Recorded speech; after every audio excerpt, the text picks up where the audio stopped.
Europe গিয়ে নিজের ভাগ্যের পরিবর্তন করতে চেয়েছিলেন দুই সন্তানের বাবা জাফর হোসেন, কিন্তু দালালের খপ্পরে পড়ে বিক্রি হয়ে গেছেন রাশিয়ার হাতে। ইউক্রেনের প্রতিপক্ষ হয়ে যুদ্ধ করছেন মৃত্যুর সাথে।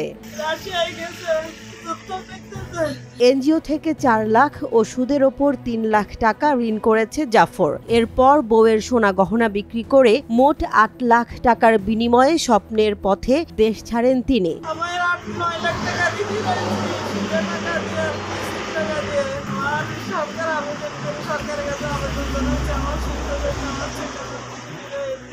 জীবনযোদ্ধা জাফর এখন সত্যিকারের যুদ্ধে আছেন।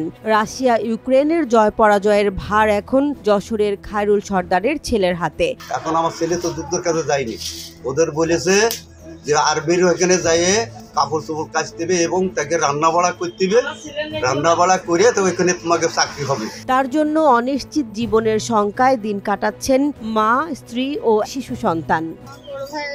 4-5 দিন আগে আমাদের সাথে যোগাযোগ হয়, আর এখনো আর তার সাথে কোনো যোগাযোগ করার সুযোগ আমরা পাচ্ছি না, কারণ তার যুদ্ধে নিয়ে যাওয়া হয়েছে। সে নিখোঁজ ভাবে আসে, তার দুটো ছোট ছোট বাচ্চা আছে, সে বাচ্চাগুলোকে ফিরে আসে।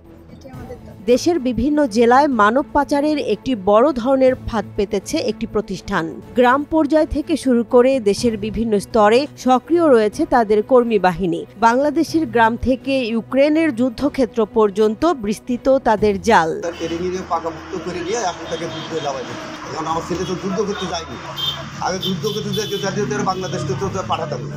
ভাগ্যের পরিহাসে স্বপ্ন দেখা এমন কত কত তাজা প্রাণ কেবল দালালদের নির্মম প্রতারণার শিকার হচ্ছে প্রতিদিন। অথচ দালালদের থামাতে পারছে না কেউ। খালি হচ্ছে মায়ের কোল, নিঃস্ব হয়ে যাচ্ছে কত শত পরিবার। রাষ্ট্রীয় হস্তক্ষেপ ছাড়া এর কোনো সমাধান নেই বলে মনে করেন ভুক্তভোগী পরিবার ও স্বজনেরা। আমি সরকারের কাছে একটা আবেদন করতেছি, আমার বুকের সন্তান আমার বুকে ফিরে